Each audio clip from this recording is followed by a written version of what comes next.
everyone, congratulations on your new Paint Zoom. I'm Mark. I'm here to help you get familiar with the product. Keep in mind that your product did come with a very clear and concise user's manual filled with very important information. You're going to want to consult that before you get started with your Paint Zoom. Speaking of which, here's the Paint Zoom. It includes the Paint Zoom spray gun, the paint container, viscosity cup. What is a viscosity cup? Well, the viscosity cup is used to measure and thin the paint. Okay? Right there, the hose, where would you be without it? And the motor base. Putting the whole thing together is really simple. Watch this. Spray gun, container. Simply screw the paint container onto the paint gun.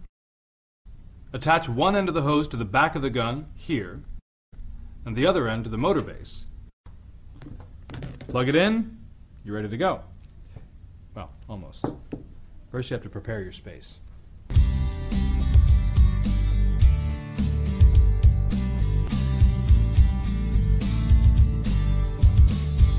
When painting, you should always make sure your surface is clean and completely dust-free. This will ensure you the best possible result. Although your Paint Zoom will produce very little overspray and paint mist, we recommend you cover any surfaces you wish to remain paint-free with a drop cloth and tape off all moldings, outlets, window frames, etc. And remember, keeping yourself safe is the most important thing. When painting, you always want to wear eye protection. You could use the big goggle kind like that, especially if you already wear glasses. I like to wear the smaller kind. It's really up to you. And you always want to breathe in as little paint fumes as possible. So you got your handy dandy mask right here. You always want to wear that. I'm not going to wear it right now because then you won't be able to understand what I'm saying. But when you're painting, it's crucial that you wear yours. And of course, remember that your user's manual has very important safety information. You're always going to want to look that over before you start using your Paint Zoom.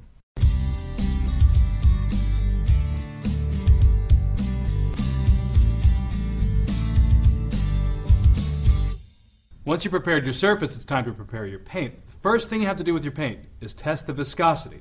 Viscosity just means how thick the paint is. To test the viscosity of the particular paint you're using, simply dip the viscosity measuring cup into the paint and time how long it takes for the paint to empty completely from the cup. Now, if it takes longer than the time indicated in your instruction manual for that cup to empty completely, you're going to want to thin your paint. For the Paint Zoom and the Paint Zoom Deluxe, the indicated time is 50 seconds. For the Paint Zoom Platinum, the indicated time is 90 seconds. So when you're diluting, you start with a 10% dilution. That means 10% water, 90% paint. You give it a stir, you test the viscosity again, just add more water as you need to. To thin the paint, simply place your finger over the spout in the viscosity cup, fill it with water, let it drain into your mixing container, and give it a stir. Repeat this process until the paint reaches the desired viscosity. The next thing you want to do is strain the paint. Because Paint Zoom is a motorized paint sprayer, you want to make sure your paint is as particle-free as possible so it doesn't clog or splatter. To strain, simply place your paint strainer over the mouth of your Paint Zoom container and then pour your thinned and measured paint through it. If you're using other materials like stain and varnish, you'll rarely need to thin, but you can also refer to the thinning chart in your user's manual for further information. You're probably going to want to do all of your paint preparation in a separate container from the one that came with your Paint Zoom. Something like one of these, simple bucket, something you can mark off how much paint you used, how much water you used, so you can repeat your process later. Also, if you find you need additional paint containers than the one that came with your Paint Zoom, you can order our 3 additional containers online at www.paintzoom.com.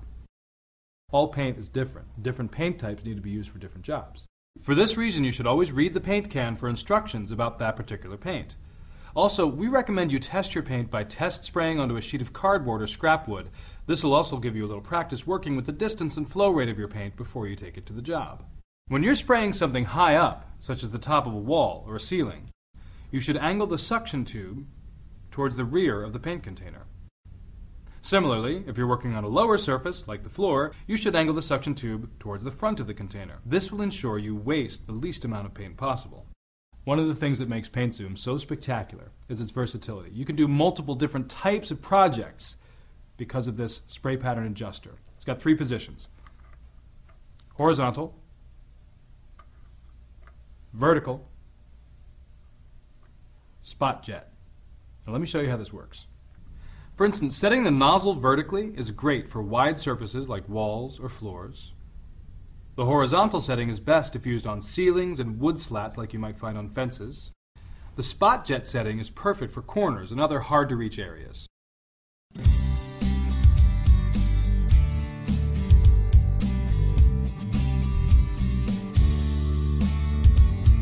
Here's some quick tips to help you paint like a pro. It's recommended that you always keep your paint zoom the same distance from the surface you're painting as you go along, and overlap your strips to avoid dead space. We suggest 8 to 10 inches is a good distance, and should give you the maximum paint width. Paint a thin coat first, wait a few minutes for it to dry, and then go over it with a thicker coat. This will result in a more smooth, even paint job. There should be very little movement in your wrist, otherwise the paint flow will be uneven. A technique most commonly used by professional painters is the crisscross technique. This just means spraying the paint in horizontal strips, then adjusting the air cap, and crossing over these strips with vertical strips. Always make sure your passes are smooth, and your speed should stay constant. This will make painting even a very large wall fast and easy. Right here in the back of your paint zoom gun, you got this nifty little dial. This adjusts the intensity of the paint flow from the gun. You turn it clockwise to decrease the paint flow. You turn it counterclockwise to increase the paint flow. If you're spraying closer to your surface, your paint flow needs to be lighter, and if you're farther away, you should increase the paint flow. This will give you maximum coverage. It's recommended to paint in sections about 20 inches long, and avoid stopping and starting if you can. Now, as I mentioned before, you rarely need to thin varnish or stain. And what I've done now is taken a little bit of stain, put it into my paint zoom container. Got my handy dandy goggles right here. Always remember your eye protection. And now I'm ready to take this unfinished chair and turn it into a beautiful rustic looking piece. Here we go.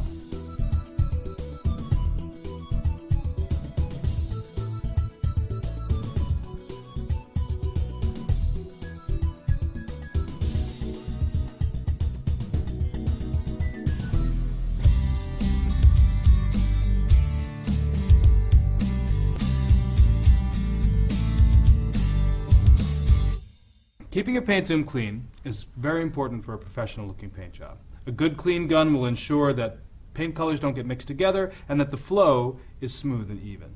During a painting job, if you need to change your paint for any reason or take a break, all you need to do to clean out your gun and keep it working well is unscrew the paint container. If there's any paint left over, store it in a sealed container to preserve it so it can be reused later. Fill your paint container with warm water, attach it to the gun, and then press the trigger on your paint gun and let the water run into a bucket until it is safely paint-free. When you're finished with your job, you should deep clean your paint zoom. You'll want to take the spray gun apart completely and soak each individual part in hot soapy water for water-based paints or in thinners for oil-based paints.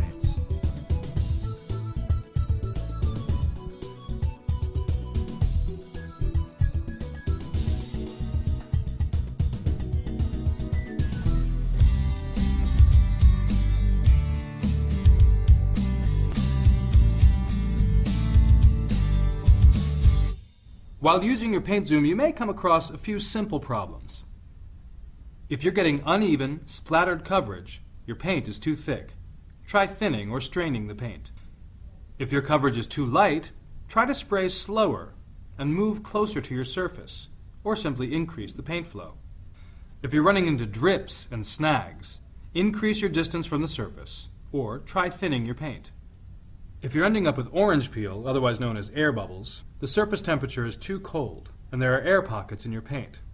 Try to reduce viscosity and paint in warmer weather.